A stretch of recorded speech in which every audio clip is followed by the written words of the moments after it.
Maintenant, on va s'intéresser à ce qu'a fait Steve Jobs quand il a présenté le premier iPhone en 2007.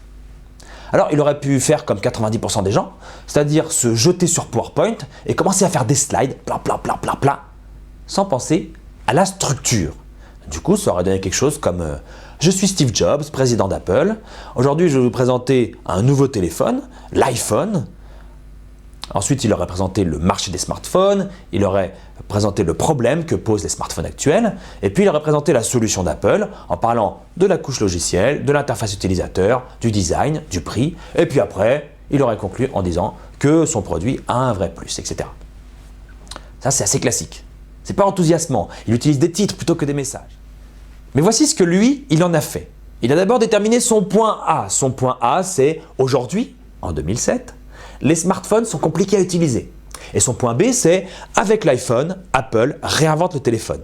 Et ça, c'est vraiment son message principal parce qu'il le dit plusieurs fois au cours de sa présentation. Today, Apple is going to reinvent the phone. We're going to reinvent the phone. We want to reinvent the phone. We have reinvented the phone. Today, Apple is reinventing the phone. Et puis ensuite, il a jeté toutes les idées comme ça. Alors on imagine qu'il a été avec plein de gens et puis qu'ils ont jeté toutes les idées ensemble. Alors il y a eu les plus évidentes. On va dire que c'est un écran tactile. Puis on va montrer que ça se synchronise avec iTunes. Et puis on va additionner le prix d'un smartphone classique et d'un iPod et on va le comparer au prix de notre iPhone. Alors, les idées un peu moins classiques. Ce qu'on va faire, c'est qu'on va donner la citation d'Alan Kay. Vous savez, la citation où il dit ouais, les gens qui veulent faire de bons logiciels devraient construire leur propre matériel. On va passer une chanson des Beatles. On va montrer que l'appli la plus incroyable dans cet iPhone, l'application la plus incroyable, c'est comment passer des coups de fil. On va faire un graphique et on va mettre les téléphones actuels et puis on va les mettre sur deux axes, la facilité d'utilisation et l'intelligence. On va inviter les PDG de Yahoo et de Google à parler. Et puis à côté de ces idées les plus classiques et des autres idées, il y a des idées encore plus folles. Vous savez ce qu'on va faire? On va faire un montage, on va mélanger un iPod et un téléphone pour faire marrer les gens. On va passer un coup de fil à Starbucks, au Starbucks le plus proche en fait. On va le géolocaliser grâce au téléphone et on va commander 4000 cafés. Et avec toutes ces idées, sa structure, elle est devenue évidente. Son grand 1, c'était « Voici les raisons techniques pour lesquelles l'iPhone dépasse de loin tous ses concurrents ». Son grand 2, c'est la démonstration pour prouver qu'avoir un iPhone, c'est réellement une expérience incroyable. Et son grand 3, c'est on le vend à un prix dérisoire pour ce que vous avez.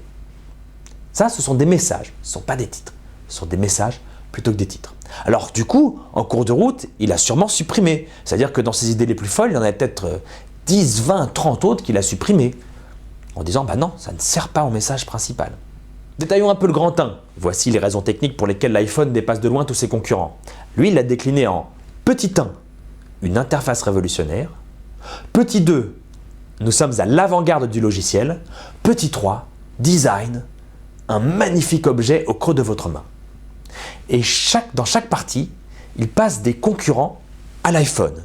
Il montre la situation aujourd'hui avec les smartphones actuels, en 2007, et la situation de demain lorsque l'iPhone sortira fin 2007. Et il atteint son but.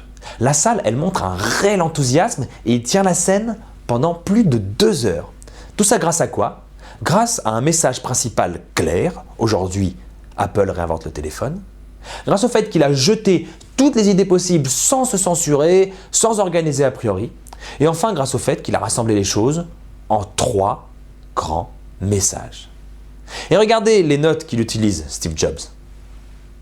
On ne peut pas faire plus simple.